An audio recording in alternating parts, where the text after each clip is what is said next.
La question de l'accès au marché de la sous-traitance reste un problème majeur en République démocratique du Congo. La loi fixant les règles applicables à la sous-traitance dans le secteur privé consacre l'exclusivité de cette activité aux entreprises à capitaux majoritairement congolais.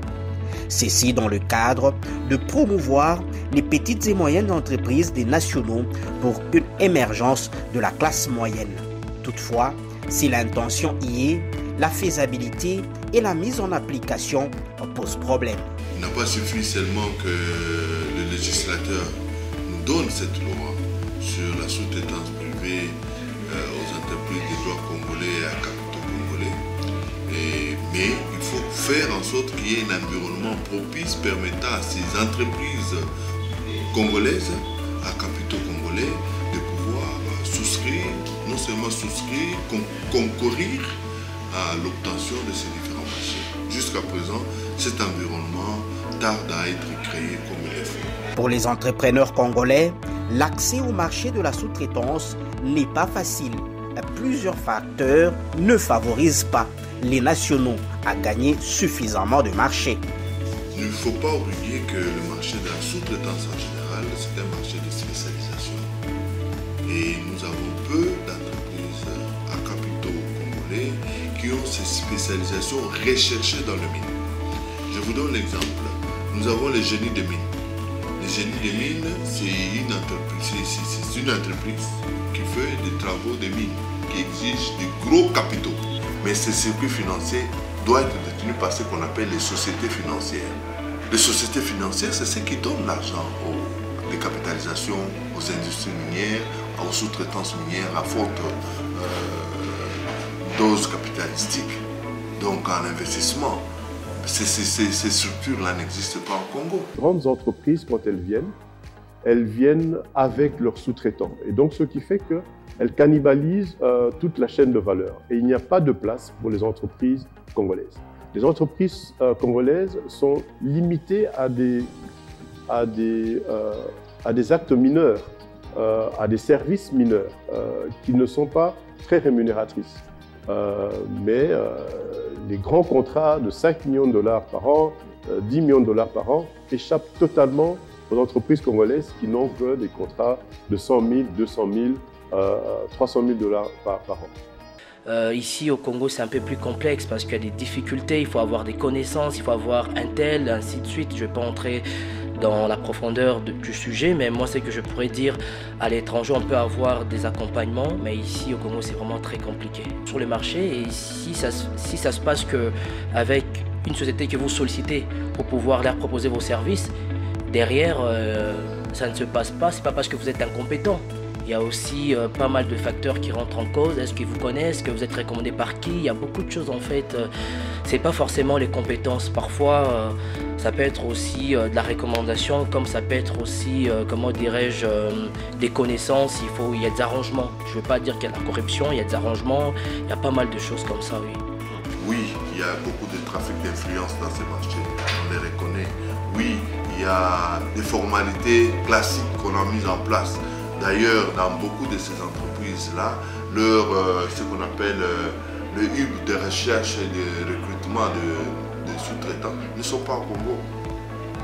Ne sont pas au Congo. On a gardé au Congo une petite part de marché comme la quincaillerie, les autres histoires qui ne sont pas totalement de la sous-traitance, qui sont faites sur place, mais le gros, le véritable est traité, analysé en dehors du pays. Et en plus, nous avons ce problème de la langue. Les entreprises à capitaux chinois émettent leurs besoins en sous-traitance en chinois, sur un site chinois, en dehors du Congo. Pour réglementer tout cela, l'État congolais a mis en place une loi, question de ramener un peu d'ordre dans un secteur où la corruption et le trafic d'influence règnent en maître. Il s'agit de la loi numéro 17/001 du 8 février 2017 fixant les règles applicables à la sous-traitance. ce qui a conduit en 2018 à la mise en place de l'autorité de régulation de la sous-traitance dans le secteur privé, ARSP en sigle. Le travail de l'ARSP est jugé normative sans tenir compte des exigences de terrain. L'ARSP s'implique dans cette histoire de juridisme. Bien sûr, juridisme, c'est-à-dire la loi préfère de l'effet. Et s'interpose dans cet univers avec la force de la loi. Et moi, je vous ai dit en économie, le fait précède la loi. Ce sont les faits qui créent la loi. Ici, chez nous, on veut faire de la loi qui crée les faits. Mais l'individu sur qui nous travaillons pour créer les faits n'est pas disposé à s'impliquer. Combien s'impliquent? Combien sont conscients? Prenez les 10 derniers marchés donnés par le gouvernement central. Les 10 gros marchés donnés par le gouvernement central. À qui il les a donnés? À qui il les a confiés? Aux entreprises de capitaux étrangers.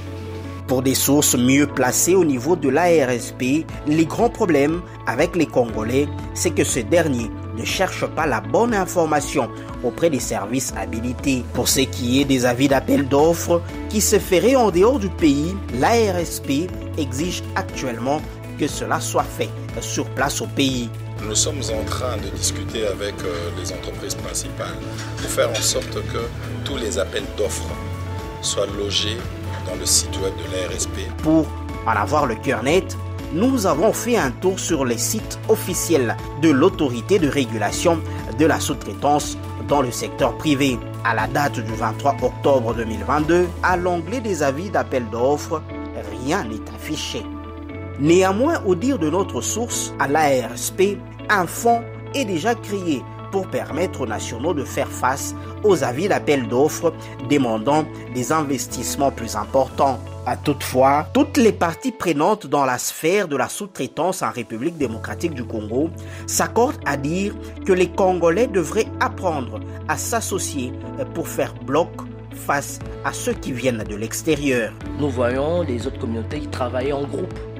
C'est-à-dire chacun met ses moyens, l'autre apporte l'expertise et ils vont vraiment former un bloc. C'est une force de frappe et ça leur permet aujourd'hui d'investir en masse. Nous devons apprendre à travailler ensemble en tant que fils et filles de ces pays. Et quand vous allez même au niveau de l'Afrique, combien d'entreprises associatives des Congolais qui sont enregistrées et qui ont prospéré? Très très peu. Oh, partout au monde, tout ce que nous voyons comme grandes entreprises, ce sont des associations à but lucratif. Pas des associations à but non lucratif, mais des associations à but lucratif. Cette question de solidarité économique est fondamentale. La loi est là, les réalités de terrain sont aussi là. Il appartient à l'État de s'adapter et aux PME congolaises de faire preuve davantage d'imagination pour être compétitive.